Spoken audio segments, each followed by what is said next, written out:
Carl, what have you done? Think anyone will notice? Mr. Carl Jackson, right? Carl Jackson was born and raised in Los Angeles, California. After the sudden death of his mother at the age of 11, he moved between LA and Orlando, Florida, trying to find his way in life. So I'm clearly a Carl Jackson fan. Carl Jackson. Carl Jackson. Carl Jackson. Although he was introduced to hard work, faith, and family values, as a struggling teen, he wandered down the path of least resistance, finding himself jailed twice.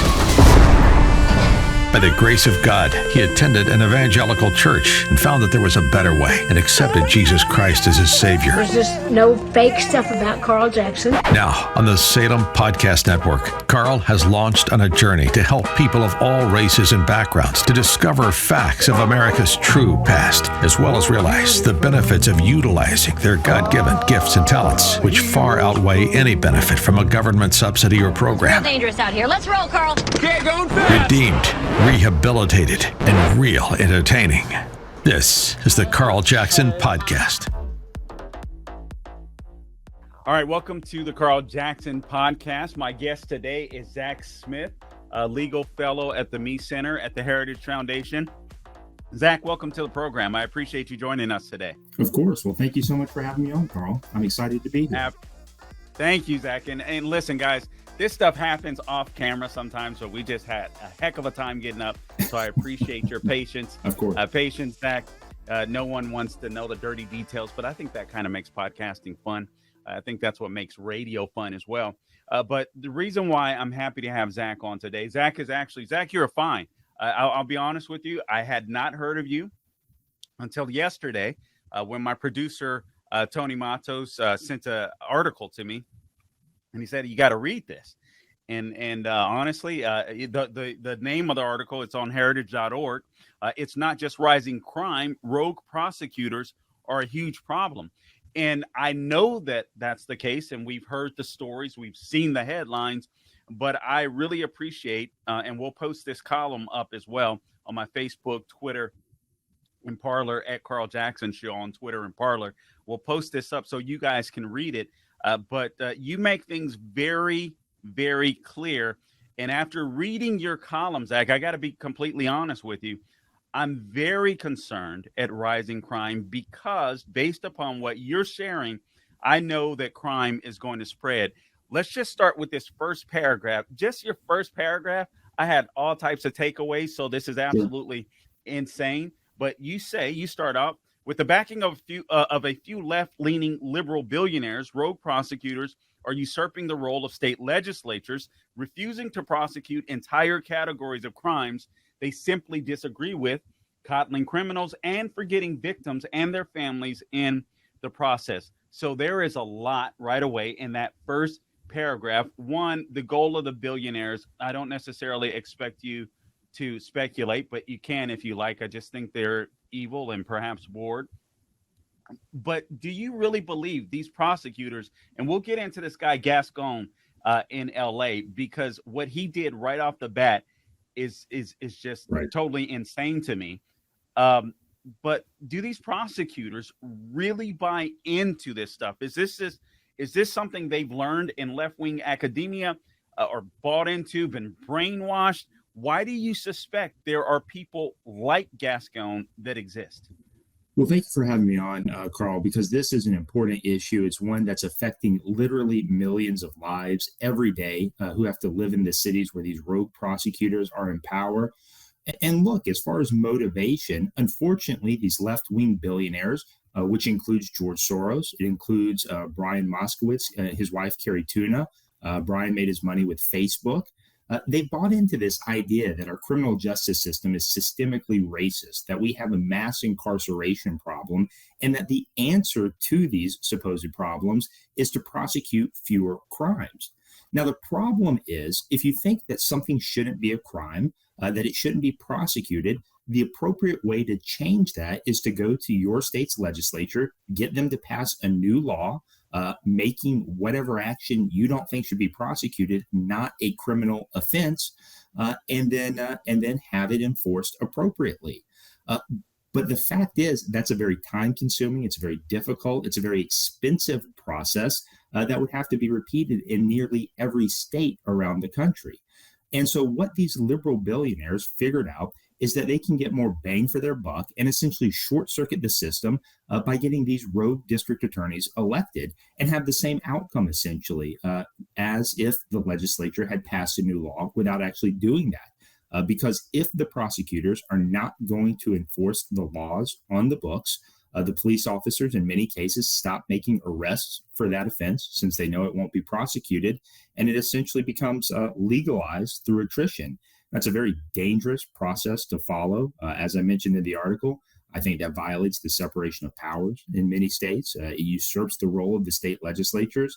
And look, the consequences of this action is devastating. It promotes a culture of lawlessness, but the real world effects, which I'm sure we'll talk about, have just been absolutely devastating in many of these communities. You mentioned something, Zach. You talked about, and I think this is extremely important. I want those of you that are in the listening and viewing audience to just understand this. Zach talks about the usurpation of the state legislatures, but they are circumventing the votes of the people. I mean, the people that are, well, in a sense, they're circumventing the people. I know some of these people elect these people because Soros puts so much money in. I'm not sure they understand that they are literally giving their rights away and putting themselves in danger when they put people like Gascon in. So I really want people to understand. I mean, in a sense, you are weakening your own power when you allow people like this to be put in, and they're circumventing the prosecutors, the assistant DAs. They don't care about them. They're minimizing their power. As a matter of fact, you wrote here, Zach, and I thought this was astonishing to me. I did not realize how expeditiously Gascon had acted. You say that literally in 1 minute, he exacted 9 executive directives or dictates, if you will, that virtually rendered pointless all potential cases, all incoming cases, all ongoing cases, and most past cases handled by his office, literally in a minute. Right. Well, and that's the playbook now. We saw that similar situation recently occurring in Manhattan in New York City when Alvin Bragg, the new DA there, came into power. Immediately upon taking office, he also issued a very radical policy memo, essentially ordering his assistants not to prosecute most misdemeanors, to undercharge most felony offenses, to have a presumption not to seek incarceration for most offenses, and even when they would, in the rare circumstances, get sign off to seek incarceration from his office, they'd be capped at a very low number of years they could ask for, much, much lower than the statutory maximums that the state legislature authorized. But I want to go back to something you mentioned, Carl. You talked about a lot of the communities who elected these prosecutors. What we've seen, my co-author, Cully Stimson, and I have seen, is that when these prosecutors are running for office, and this was certainly true back in 2016 when this movement was just starting, many of these prosecutors would use kind of vague, poll-tested, feel-good language. They would say they're trying to create a fairer justice system. Who's opposed to that? Mm-hmm. I'm certainly not. They would say they don't want to unnecessarily incarcerate someone. Who's opposed to that? I'm certainly not. They would say things, we want to make smart criminal justice reforms. Again, that's something that everyone is in favor of. But what became apparent is once they took office, what they meant by those phrases was something vastly different than you or I or the majority of Americans would understand them to mean. I think most of us would not consider it to be smart criminal justice reform, to basically not seek to hold anyone without bail pending trial, to release even violent offenders back into the community. That's what most of these rogue prosecutors are doing. Most of us would not consider it smart criminal justice reform not to prosecute many crimes, even violent crimes in some instances.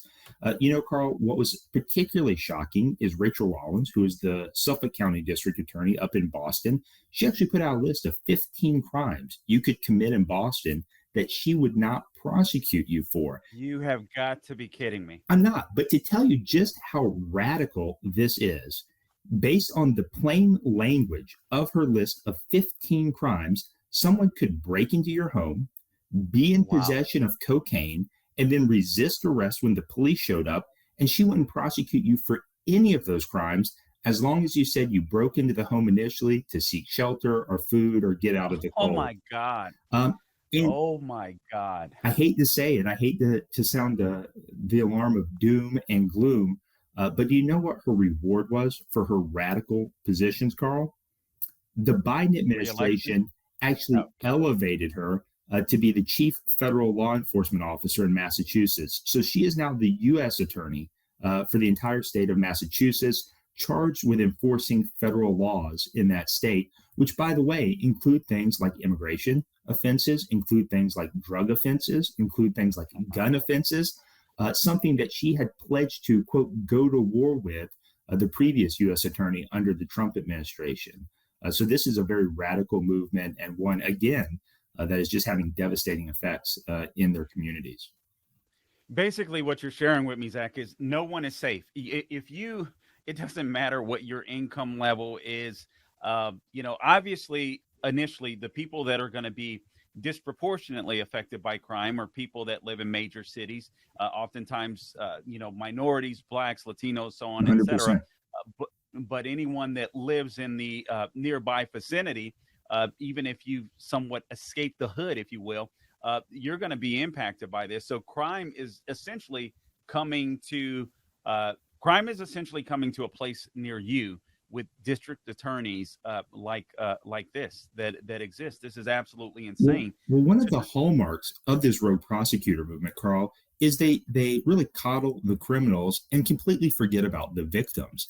And so, there have been several shocking instances out in San Francisco, right outside of Washington, D.C., in Fairfax County, where judges have actually chastised the prosecutors' offices for not doing their duties, prosecuting crimes, and seeking justice for victims. In the Fairfax County instance, the judge actually told the victim from the bench that she had been victimized twice, once by the offender who assaulted her, and then again by how the prosecutor had handled the case, because it was so egregiously mishandled. The sentence was so egregiously light that the prosecutor's office had sought that the judge actually told the victim that she had been victimized twice in this process. Wow. Well, good for that. Good for that, Judge. I just want to remind you, all of you that are listening, again, I'm speaking to Zack Smith of the Heritage Foundation. Listen, this is just riveting conversation. Again, I'm going to encourage you, and I'll post it on my Facebook page, Carl Jackson Radio, Twitter, and Parler at Carl Jackson Show. And I just want to remind you to subscribe, like, and subscribe on Apple, Spotify, Google, Rumble, and YouTube. And make sure on YouTube you don't just subscribe, but you hit the little bell, and that way you'll get reminders that we're up. But this is just fascinating conversation. I want to go back, if we could, to Gascon. Zach, under Gascon, the assistant DAs, you write, they can't seek the death penalty. They can't enhance sentences. Cash bail is gone. This is in Los Angeles. Most misdemeanors are not prosecuted. So basically, criminals are completely emboldened. Citizens are in complete danger. And quite frankly, hearing all of this, I don't even understand the need for policing. What's the point? Well, I think that's a great point, Carl, because police officers can do their jobs. And frankly, they have very difficult, very dangerous jobs that they do on a day in and day out basis. But police officers can go out and make all the arrests they want to make. But it's really not going to have an impact for two reasons. One, because of this elimination of bail idea that's taken root by Gascon and many of these other rogue DAs, criminals are essentially almost immediately released back onto the street again. So there's no effect there. And then if a crime is not prosecuted, well, then there's really no reason for police officers to make arrests for that offense. So, for instance, Gascon has said he's not going to prosecute most misdemeanors, including what he has labeled so-called quality of life crimes. This includes things like shoplifting up to a certain amount, typically $1,000 or so, things like prostitution, things like drug possession. And again, we've seen the results. Think back a couple of weeks or months when we saw the stories about the smash and grabs taking place across the country, but particularly in places like San Francisco, which has a rogue district attorney, Chesa Boudin, and in Los Angeles, where George Gascon is the rogue district attorney, because the criminals committing those offenses know that even if they are caught, they're going to be almost immediately released, and they're probably not going to be prosecuted for those, quote, quality of life crimes, unless it's, particularly egregious, or they can find some other types of charges to try to charge them with. But it is a very bad situation in Los Angeles right now. All right. Another thing that you mentioned under some of these radical left-wing DAs, that basically prosecutors are not allowed to remove or modify a defendant's conditions of release. Nor can prosecutors oppose a defense counsel's request to waive a client's appearance at non-essential court appearances, nor can prosecutors oppose a defense counsel's request that a judge not issue a bench warrant against the defendant for not showing up. This is honestly, Zach, as I read this stuff, and listen, I know these people are crazy. I know they are insane. In my opinion, they're just godless and loony.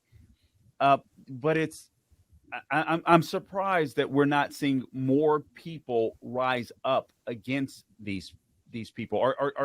Are you starting to see perhaps some of these larger cities rise up, wake up to this? Some. And I think it's taken time, because like we were talking about just a minute ago, a lot of the poll tested feel good language that these rogue prosecutors use, it sounds reasonable on its face until you realize they mean something radically different than the average person would interpret it to mean.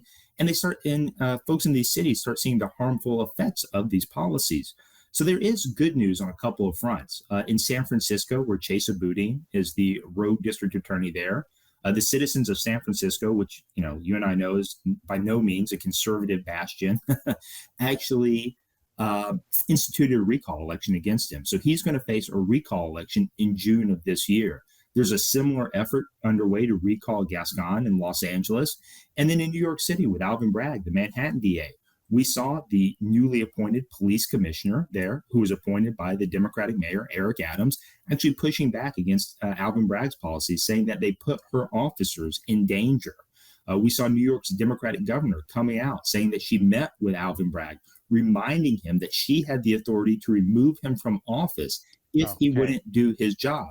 Now, she's since walked back some of the harsher statements that she made, but I think it is encouraging that even other Democratic politicians are starting to push back against these radical policies because, frankly, the citizens in these cities are fed up.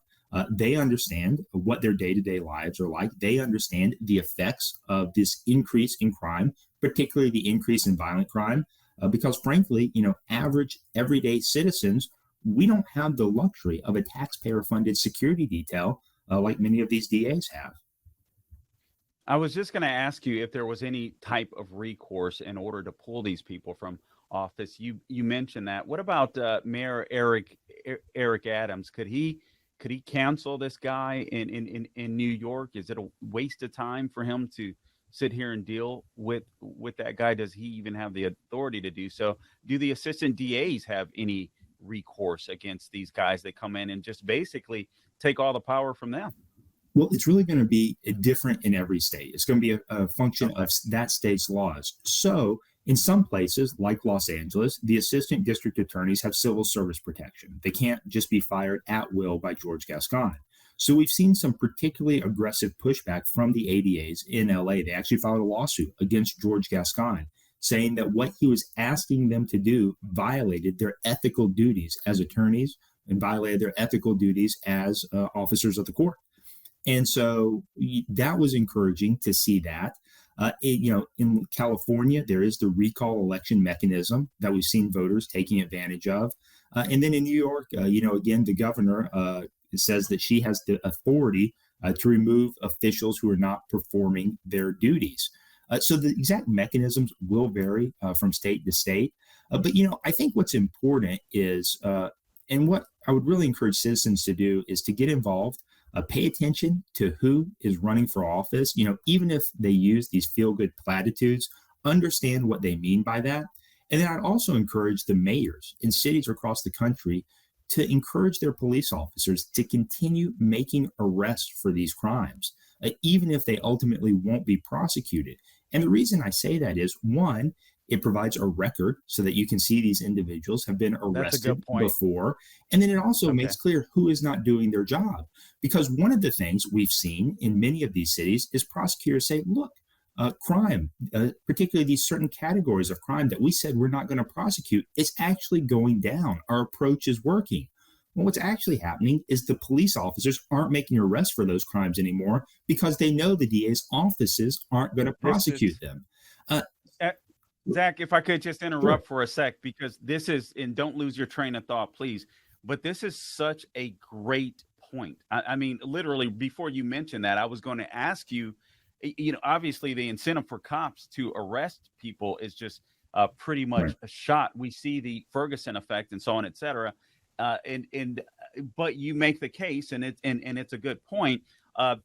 Still, if the cops arrest people, it still holds people, has the potential to hold people accountable, as in the criminal still, and also even though the criminal may walk away, at least temporarily, there is a record. But you're right; it's just such a great point, and I just want to reemphasize it. It puts the it puts the onus back on the DA in the area, where people might be able to wake up and say, okay, this woman or this guy they aren't doing their job. And so it's a really good point. I'm glad you mentioned that. After, I want you to finish your point, but I also have a couple of more basic questions for you, because I want to talk about the rise in crime that we're seeing as a result of these policies and the severity of crime. I'd imagine crime is getting worse, more brutal, obviously more frequent, so on, et cetera. But please finish your point. No, that's exactly what I was going to say. I think it is important for officers to continue to make arrests. That way, these DAs can't essentially manufacture their own favorable statistics, and basically make clear who among the political leadership of these cities is not doing their jobs. I think that's very important, and very important to hold these DAs accountable. Now, in terms of rising crime, Carl, you're absolutely right. It's skyrocketing, particularly in cities across the country. Last year, we saw an almost 30% rise in the number of homicides from the previous year, which that's an increase we haven't seen in a long, long time. We're speaking of nationwide. Correct. 30%. But obviously, in certain cities, it's going to be much more severe. I'll give you an example. Philadelphia. It's Larry Krasner is the road district attorney there. He was one of George Gascon's first acolytes to be elected to office. Not George Gascon, I'm sorry, George Soros's first acolytes to be elected to office. In fact, Soros donated over $1 million to his election campaign. Krasner spent his career as a civil rights attorney who sued police officers and police departments. And once he came into office, he said he is now, quote, a public defender with power.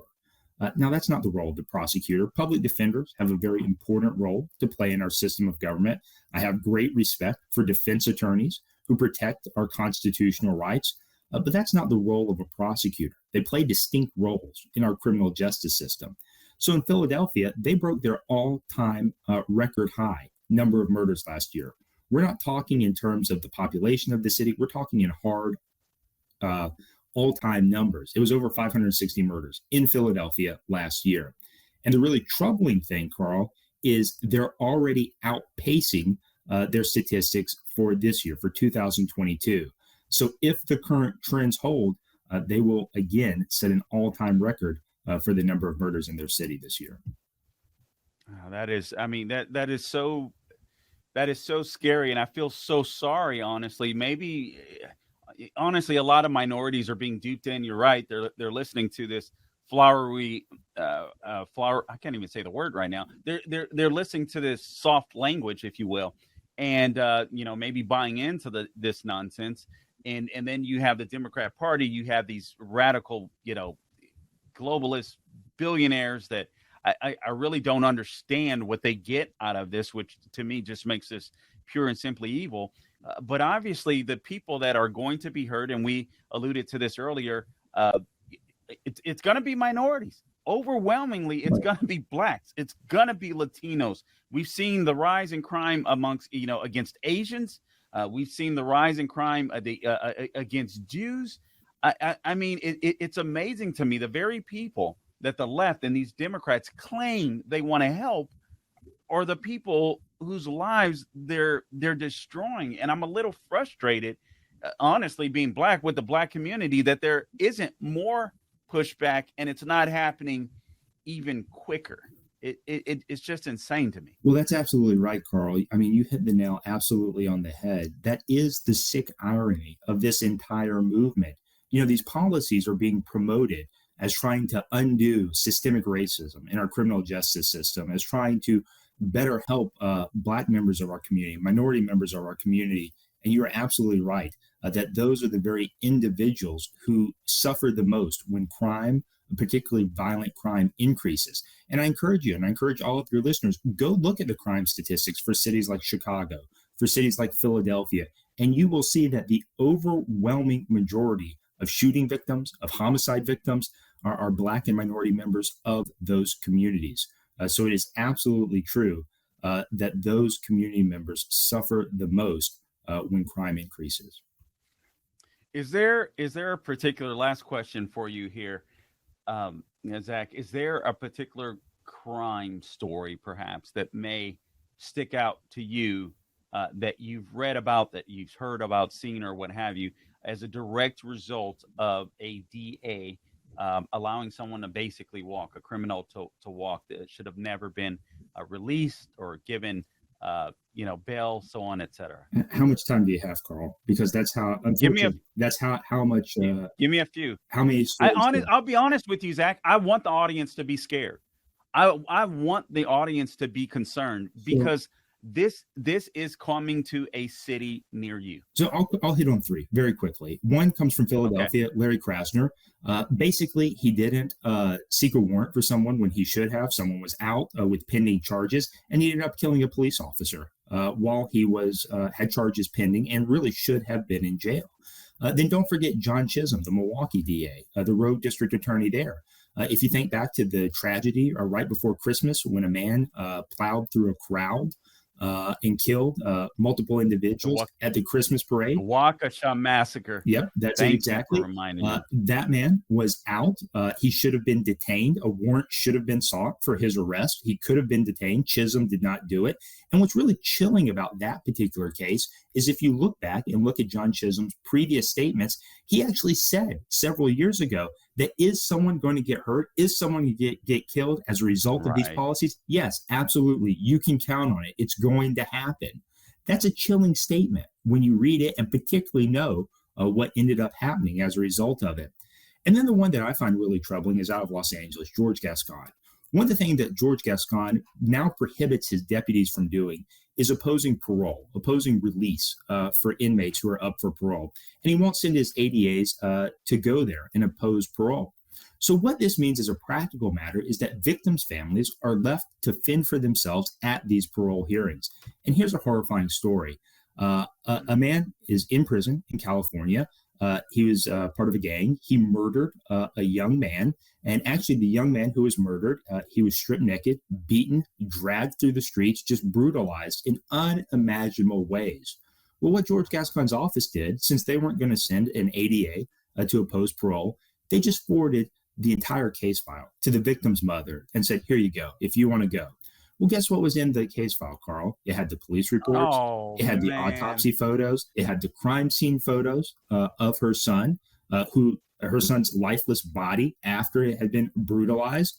And she had to wade through all of this material, appear before the parole board herself, and oppose release for her son's killer. That's something that no mother should ever have to do. And that's an absolutely horrifying story. It's an infuriating story. And I think it really just shows how little these DAs really care about victims and their families. That is a horrifying story. And as hard as it is to hear, I appreciate you sharing it because, this stuff is really important. It is important for all of you that are listening, for all of you that are watching, that we simply can't be asleep anymore. I'll be honest with you, Zach. I've been I deal with a lot of national politics, and sometimes, I'm not sure who's in my state legislature. I'm not sure. Well, I know who the DA is here locally, but I haven't always paid attention to that, to be honest with you. But this should open up all of our eyes. And I mean, this is just another example of politics oftentimes are local, or politics are local. And so we have to pay attention to these guys. Zack Smith, legal fellow at the Heritage Foundation, the Meese Center. I thank you so much for joining us today on the Carl Jackson podcast.